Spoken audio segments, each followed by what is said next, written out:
Hello students, welcome to this lecture. In this lecture we will discuss voltage and current sources. इस lecture में बच्चों voltage and current sources पढ़ने से पहले हम कुछ बेसिक्स पढ़ेंगे इलेक्ट्रॉनिक्स के, जिसको हम बहुत ज़्यादा यूज़ करेंगे सारी इलेक्ट्रॉनिक्स की बुक में। ठीक है, तो हमारे पास दो लॉज हैं which is Kirchhoff's first law and it is also called as junction rule, and the second is Kirchhoff's second law, और इसको बच्चों हम बोलते हैं it is called as loop rule। ठीक है, अगर इलेक्ट्रॉनिक्स में बच्चों हमने कोई सर्किट को सिंप्लीफाई करना है तो हम ये दोनों लॉज की हेल्प लेंगे, तो इसके लिए हमें इनको पहले यूज़ करना आना चाहिए। ठीक है, so what is the meaning of Kirchhoff first law? According to Kirchhoff's first law, the algebraic sum of all the currents at the junction is 0। Clear? Suppose बच्चों हमारे पास कोई एक जंक्शन है, जंक्शन में आपको बताऊंगा किसको बोलते हैं हम, जहाँ पे हमारे पास डिफरेंट जो पास हैं वहाँ से जो वायर्स के करंट्स फ्लो कर रहे हैं तो उसको हम जंक्शन बोलते हैं। जैसे सपोज हमारे पास कुछ इस तरह का कनेक्शन है बच्चों, suppose we have this kind of circuit. यहाँ पे हमारे पास कोई रेजिस्टेंस R1 है, यहाँ पे कोई रेजिस्टेंस बच्चों R2 है, यहाँ पे कोई रेजिस्टेंस R3 है। ठीक है, मैं जस्ट एक एग्जांपल ले रहा हूँ। सपोज इधर से करंट I1 आ रहा है और P से इस तरफ करंट I2 जा रहा है और इस तरफ करंट I3 जा रहा है। क्लियर? तो इस गिवन जो प्रॉब्लम है उसमें बच्चों I1, I2, I3 तीनों करंट्स कहाँ पे मीट कर रहे हैं? At the point P। Clear? तो this point P is called as junction. Clear? तो अकॉर्डिंग टू बच्चों Kirchhoff's first law, algebraic sum of all the currents is 0। Clear? तो कितने करंट्स हैं बच्चों यहाँ पे? I1, I2 and I3। ठीक है, मतलब इन तीनों का जो सम है that is simply equal to 0। Clear? But इसमें बच्चों हमारे पास एक और बहुत इंपॉर्टेंट कंडीशन है, जो करंट्स जंक्शन की तरफ जा रहे हैं, जैसे I1 जंक्शन की तरफ जा रहा है that is taken as positive, but all those currents that are leaving the junction मतलब I2 and I3 they are taken as negative. तो इस केस में बच्चों हम क्या लेंगे? The current which is flowing towards the junction that is I1 it is taken as positive, and currents which are going away from the junction, जैसे I2 junction से दूर जा रहा है और I3 जंक्शन से दूर जा रहा है। ठीक है, तो इनको हमने क्या लेना बच्चों? नेगेटिव लेना है। So this is minus I2 and this is minus I3 which is equal to 0। Clear? तो यहाँ से बच्चों मैं क्या लिख सकता हूँ? I1 is simply equal to I2 plus I3। ठीक है, so this is what? This is called as the Kirchhoff first law, और इसको बच्चों हम क्या बोलते हैं? This is called as the junction rule. Clear? So now we have the second law which is called as the loop rule. Loop rule apply करने के लिए बच्चों हमें क्या चाहिए? किसी सर्किट में एक क्लोज्ड लूप हमें पता होनी चाहिए। ठीक है, तो मैं एग्जांपल से आपको समझाऊंगा what is the meaning for this. पहले इसकी डेफिनेशन देखते हैं। According to loop rule, the algebraic for a given loop algebraic sum of EMFs is equal to algebraic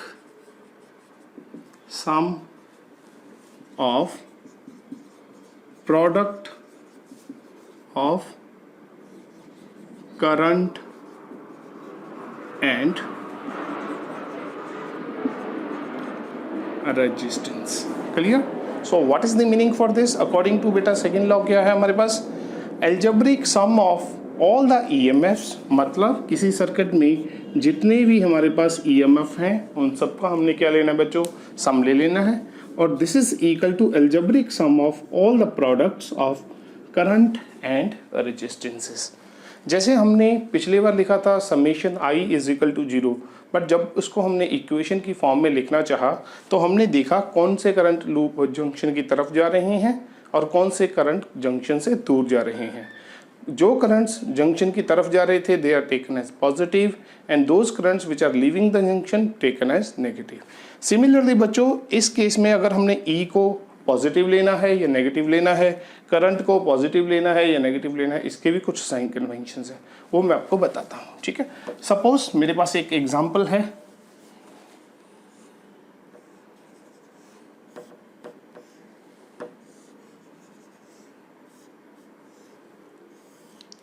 मैंने बच्चों यहाँ पे एक डायग्राम बना ली। Suppose this is resistance R1, this is resistance R2 and this is resistance R3। This is EMF source E1, this is E2। Clear, मैं इसको नाम दे देता हूँ बच्चों A B C D E F। Clear, तो अब पहले आप ये डेफिनेशन साथ के साथ लिख लिया करो। तो अब मैं इस डेफिनेशन के अकॉर्डिंग जो मेरे पास ये स्टेटमेंट है, algebraic sum of EMFs is equal to algebraic sum of product of current and resistance. इसमें बच्चों कौन सी ईएमएफ को हमने पॉजिटिव लेना है, कौन सी ईएमएफ को हमने नेगेटिव लेना है, इसके लिए आपको ध्यान से समझना होगा। सपोज मैं पहले ये वाली लूप ले लेता हूँ ABEFA। ठीक है, let the loop ABEFA। Clear, suppose बच्चों इसमें करंट I1 फ्लो कर रहा है, इसमें करंट I2 फ्लो कर रहा है। Clear, so if I1 current is in the loop in the loop this one ABEFA and I2 current is in the loop BCDEB। Clear, तो अब आपको ये चीज़ देखनी है बच्चों, अगर जो सोर्स ऑफ ईएमएफ है अगर वो करंट्स भेज रहा है इन द क्लॉकवाइज डायरेक्शन, मैं लिख देता हूँ इफ करंट प्रोवाइडेड, ऐसे लिख लेते हैं, if current by the source cell is moving clockwise, then EMF is taken as negative. If current is moving anti-clockwise, then EMF is taken as positive। Clear, और बच्चों आपने याद रखना है करंट हम यहाँ पे ड्यू टू होल्स लेंगे और वो स्टार्ट कहाँ से होगा बच्चों, हमेशा पॉजिटिव टर्मिनल से स्टार्ट होगा और नेगेटिव टर्मिनल की तरफ जाएगा किसी भी सेल में। ठीक है, क्योंकि हम इलेक्ट्रॉनिक्स में जब भी कैलकुलेशंस करते हैं या सर्किट्स को देखते हैं हम उसमें कन्वेंशनल करंट लेते हैं। Conventional current is the current due to the holes and holes का current will start from the positive terminal and it will end towards the negative terminal. Clear, तो इस केस में बच्चों अगर हम देखें E1 जो सोर्स है EMF का उसका पॉजिटिव टर्मिनल यहाँ पे है, नेगेटिव टर्मिनल इस तरफ है। ठीक है, और ये करंट कहाँ से स्टार्ट होगा, पॉजिटिव टर्मिनल से, तो इसका मतलब करंट इसका ऊपर की तरफ जाएगा, ऊपर की तरफ जाएगा मतलब it will flow in the clockwise direction. Clear, तो E1 का जो फॉर्मूलेशन है, जो इसका करंट है, अगर ये करंट भेजेगा सर्किट में तो कैसे भेजेगा, इट विल मूव क्लॉकवाइज। तो हमने E को क्या लेना है बच्चों, नेगेटिव लेना है। तो for this loop ABEFA E1 is negative. Clear, but अगर सेम लूप के लिए हम E2 की बात करें, E2 इज व्हाट, E2 का बच्चों जो पॉजिटिव टर्मिनल यहाँ पे है और नेगेटिव टर्मिनल नीचे की तरफ है और इसने इस लूप के अंदर करंट कैसे भेजेगा, ऊपर की तरफ भेजेगा, मतलब हमें क्या लगेगा, it is moving in the anti clockwise direction. तो हम E2 को क्या लेंगे बच्चों, it will B positive. Clear? So now यहाँ पे कितनी रेजिस्टेंसेस हैं, ये हमारा समीशन E हो गया। हमारे पास दो सोर्स थे E1 and E2। E1 clockwise current भेज रहा है तो उसको ले लिया, E2 एंटी क्लॉकवाइज भेज रहा है तो इसको पॉजिटिव ले लिया, इसको हमने नेगेटिव ले लिया। ठीक है। Now second factor is product of I and R। यहाँ पे हमारे पास दो रेजिस्टेंसेज हैं बच्चों, एक है R1, दूसरी है R2। Clear? I1 current is flowing in this way, it means it is flowing in the clockwise direction। तो जब R के अंदर में से जो करंट जाएगा, अगर तो मैं यहाँ पे भी आपको रूल बता देता हूँ।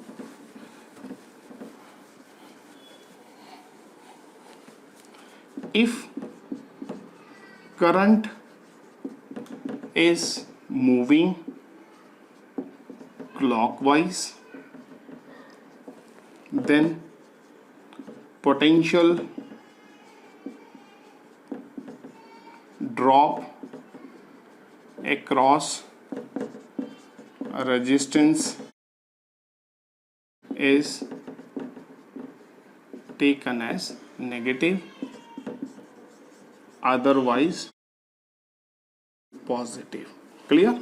मतलब अगर करंट क्लॉकवाइज जा रहा है तो रेजिस्टेंस के थ्रू जो उसका पोटेंशियल ड्रॉप होगा that will be taken as negative. If it is moving anticlockwise then it is taken as positive. Clear? So now what is this? This current I1 is moving in the clockwise direction. We have supposed this one. So when it will pass through resistance R1, the potential drop is how much? I1 R1, and it is taken as negative. Clear? So now this current I1 will also pass through R2, and again it is in the clockwise direction. It is again taken as I1 R2। Clear?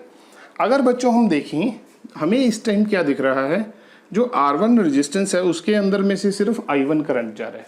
But अगर हम देखें R2 resistance को, एक current तो I1 जा रहा है from the first loop, एक करंट हमारा जा रहा है फ्रॉम द सेकेंड लूप। और ये करंट बच्चों हमने कैसे लिया है, लाइक दिस, मतलब नीचे से ऊपर की तरफ। और अगर हम देखें with respect to this loop, हमें लग रहा है ये वाला करंट I2 ऊपर की तरफ जा रहा है। ऊपर की तरफ जा रहा है मतलब अगर ऊपर जाएगा तो इस तरफ वापस आएगा, बिकॉज हमें देखना किस तरह है, with respect to ABEFA। Current चाहे ये लूप नंबर 2 का है बट जा रहा है ऊपर की तरफ, मतलब it will come like this.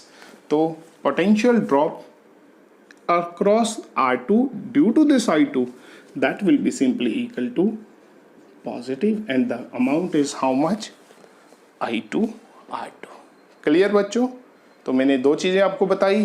If the current provided by the EMF source is moving clockwise, then it is taken as negative.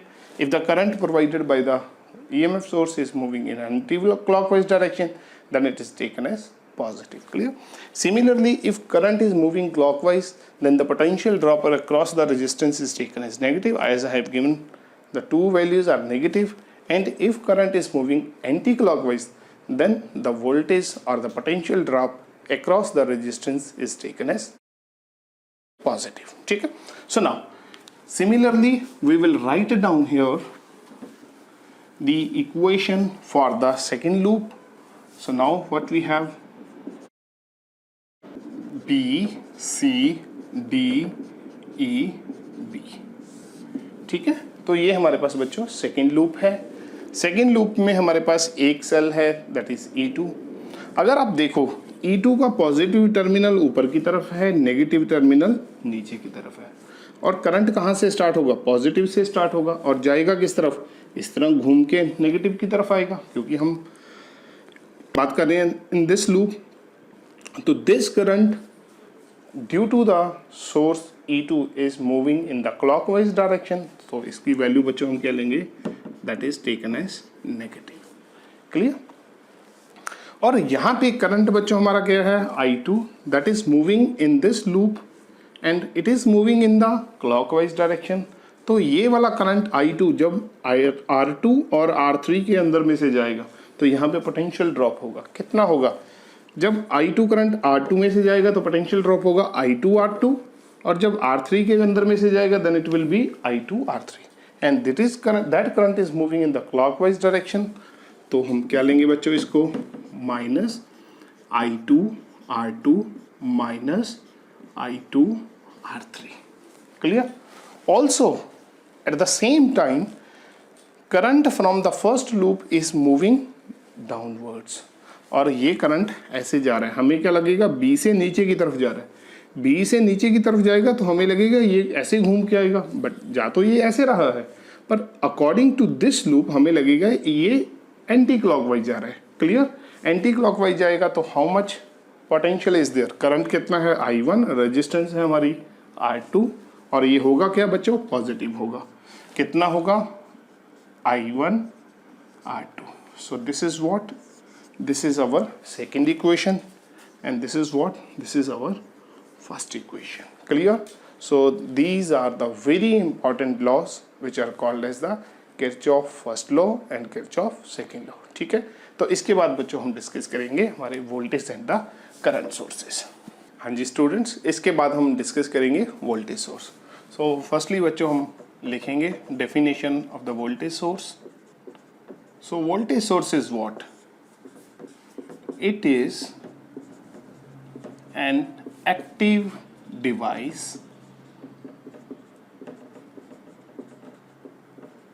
which has fixed voltage, although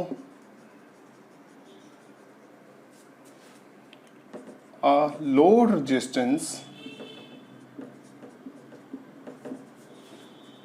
connector between the terminals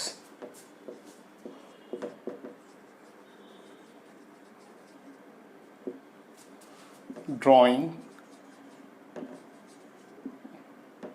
a varying current। तो बच्चों इसका मतलब क्या है, हम voltage source किसको बोल रहे हैं, that is an active component in the electronic circuit which has fixed voltage। उसकी वोल्टेज बच्चों क्या है, फिक्स्ड है, बट अगर वोल्टेज सोर्स के टर्मिनल्स के अंदर हमने कोई लोड रेजिस्टेंस लगा दी, चाहे वो वेरिंग करंट ले रही है बट उसकी अगर वोल्टेज सेम है सोर्स की, तो हम उसको बच्चों क्या बोलेंगे, that is called as the voltage source, clear? So what I have, I am representing here a voltage source. This is the positive terminal, this is the negative terminal. Let the voltage is Vs, and this Vs is what? The open circuit voltage. So what is the meaning of open circuit voltage? When no current is drawn from the source, that is called as the open circuit voltage. So now what I have done, I have connected one more resistance which is called as the load resistance. This is the load resistance. This resistance is drawing some current from the source, clear? Also this source will have the internal resistance which is represented by the RS। आपने ये सब +2 में पढ़ा होगा कि cell या source of EMF क्या होती है, उसकी एक इंटरनल रेजिस्टेंस होती है, ठीक है? So due to this connection current will flow through the circuit। let the current is how much, that is IL, clear? So now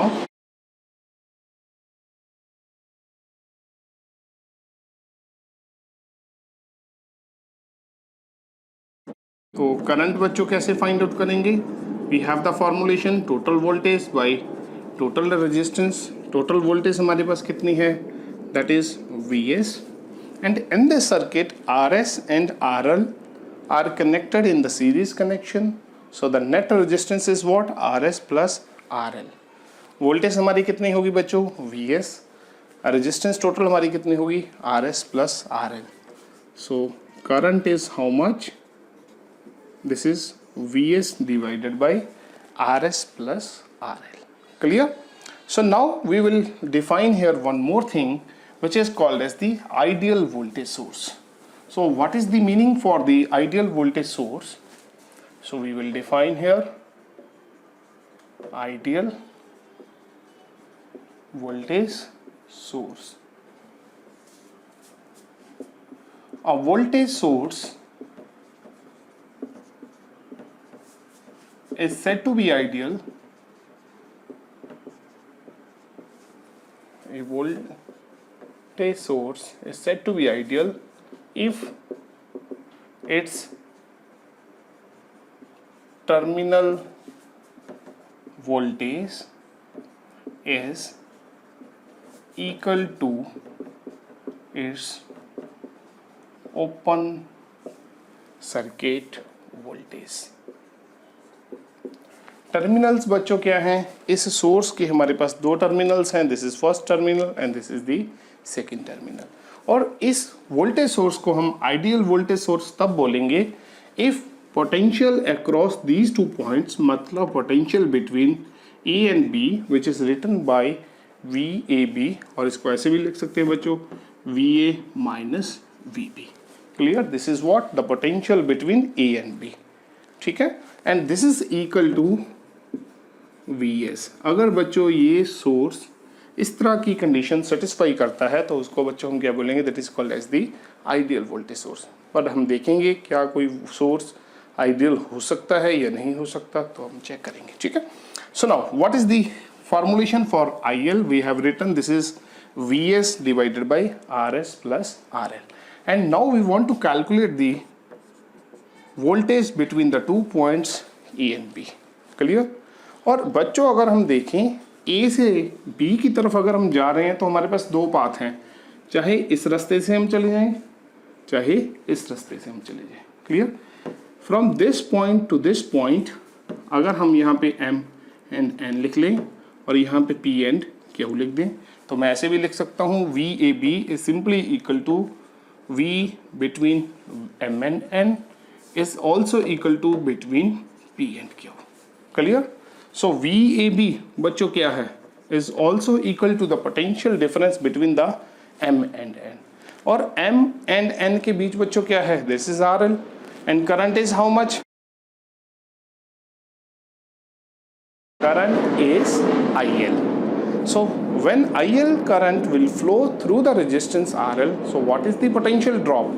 Potential drop will be, this is IL RL. We have already calculated the value of IL. So this is what? This is Vs divided by Rs plus RL into RL. Clear? तो बच्चों हमारे पास formulation आ गई. This is what VAB, which is the potential difference between these two points, and these are the terminal points. मैं लिख देता हूँ बच्चों side पे A and B is or what? These are the terminal points. किसके terminal points है बच्चों? Source के टर्मिनल पॉइंट्स है. ठीक है, और हमने क्या बोला डेफिनेशन में? आइडियल वोल्टेज सोर्स कब होगा? अगर टर्मिनल वोल्टेज किसके इक्वल आ जाएगी? ओपन सर्किट वोल्टेज के बराबर आ जाएगी. जैसे आप सेल लेके आते हो मार्केट में से 5 वोल्ट का, उसको भी आपने कनेक्ट नहीं किया तो उसकी जो वोल्टेज की रेटिंग है that is called as the open circuit voltage. Clear? तो जब उसके साथ कोई हमने लोड रेजिस्टेंस लगा दी, जैसे ये हमने लगा दी, तो उस टाइम लोड रेजिस्टेंस के ऊपर पोटेंशियल ड्रॉप या इस तरह जो उसके दो टर्मिनल पॉइंट्स है उसके ऊपर जो पोटेंशियल ड्रॉप है, क्या वाकई वो ओपन सर्किट के बराबर होगा या नहीं होगा, हम चेक करते हैं. ठीक है, हमें चाहिए क्या? V A B is equal to V S. क्या ये पॉसिबल है? तो देखते हैं हम. तो V A B is what? This is what?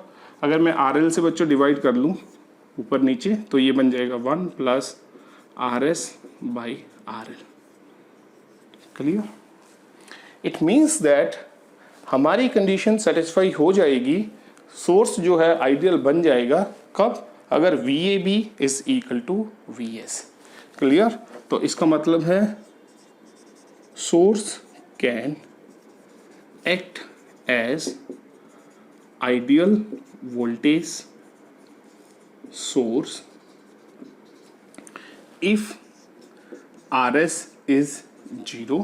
अगर बच्चों ये आर एस 0 हो जाए तो नीचे का ये फैक्टर क्या हो जाएगा? 0 हो जाएगा. 0 प्लस 1 1, तो वी ए बी क्या हो जाएगा बच्चों? वी एस के बराबर हो जाएगा. At that time V A B is equal to V S. तो हमारी ये कंडीशन सेटिस्फाई हो जाएगी, मतलब सोर्स आइडियल बन जाएगा. कब? अगर आर एस हमारी क्या हो जाएगी, 0 हो जाएगी। R S is what, R S is what, R S is the internal resistance of the cell, internal resistance of voltage source, and this is not equal to 0। R S कभी 0 नहीं होगी। इसका मतलब क्या हुआ बच्चों, अगर आर एस 0 नहीं होगी तो इसका मतलब ये हुआ, इफ सेकेंड पॉइंट हम देखते हैं, if R L is very very large in comparison to R S. Second factor हम ले लेंगे, ये 0 तो हो नहीं सकता, तो दूसरा फैक्टर हम ले लेंगे, ये वाला फैक्टर इसके कंपैरिजन में बहुत बड़ा है। बहुत बड़ा है मतलब R S by are L is very very less than 1।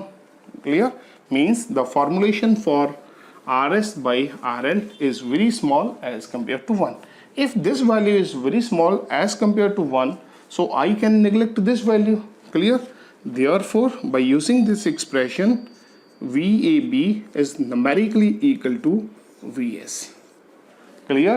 So at that time, the voltage source can act as an ideal voltage source if the ratio of RS by RL is very very small in comparison to 1. So I will write down here.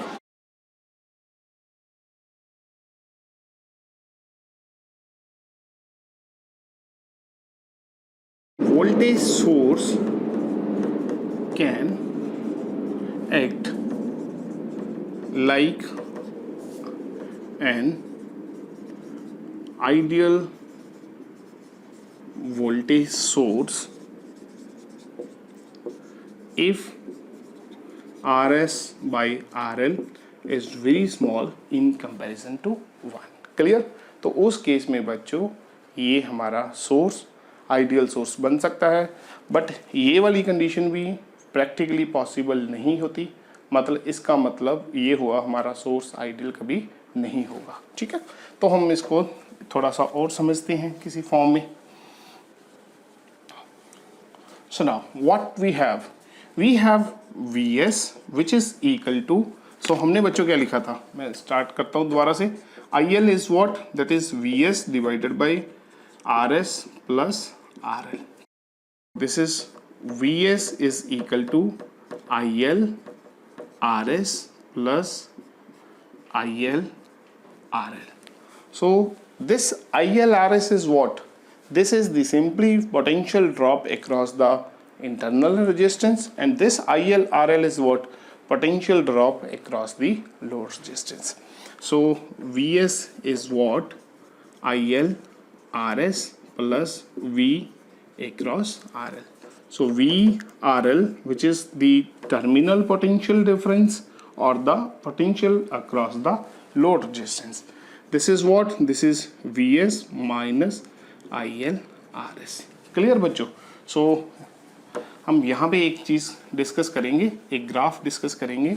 So if I want to plot here a graph between IL and the VL. VL is what? That is the potential across the load resistance, and already I have mentioned potential across the load resistance is also the potential between the terminal points. Clear? So now if IL बच्चों 0 हो जाए हमारा, then what will happen? Then VRL is simply equal to VS. Clear? VRL is also equal to VAB. मैंने आपको बताया था AB is parallel to MN. So parallel में voltage बच्चों क्या होगी? सेम होगी। तो मतलब VAB is simply equal to VRL and this is also equal to VS. तो ये कौन सी कंडीशन बन गई? This is the condition of the voltage source. तो हमें बेसिकली ये चाहिए थी, this is Vs, so this is the condition for the ideal source. But हमारे पास जो IL है वो 0 नहीं है। IL 0 कब होगा? If this load resistance is not present. अगर लोड रेजिस्टेंस बच्चों नहीं है तो IL हमारा कितना होगा? 0 होगा। अगर जैसे ही हमने लोड रेजिस्टेंस लगा दी तो current will flow through the load resistance. मतलब if IL is 0 then at that time VRL is simply equal to VS। So हमारी VL कितनी होगी बच्चों? Vs के बराबर होगी। बट जैसे ही हमने RL कनेक्ट कर दी, RL हमारा कुछ सम पॉजिटिव वैल्यू होगी कुछ ना कुछ, और जैसे ही हमारा IL आ गया तो ये वाला फैक्टर भी आ जाएगा, तो हमारा VRL बच्चों क्या हो जाएगा, Vs से कम हो जाएगा। मतलब हमारा VL, या इसको लिख दो बच्चों VRL, it is decreasing like this as the value of RL is changing.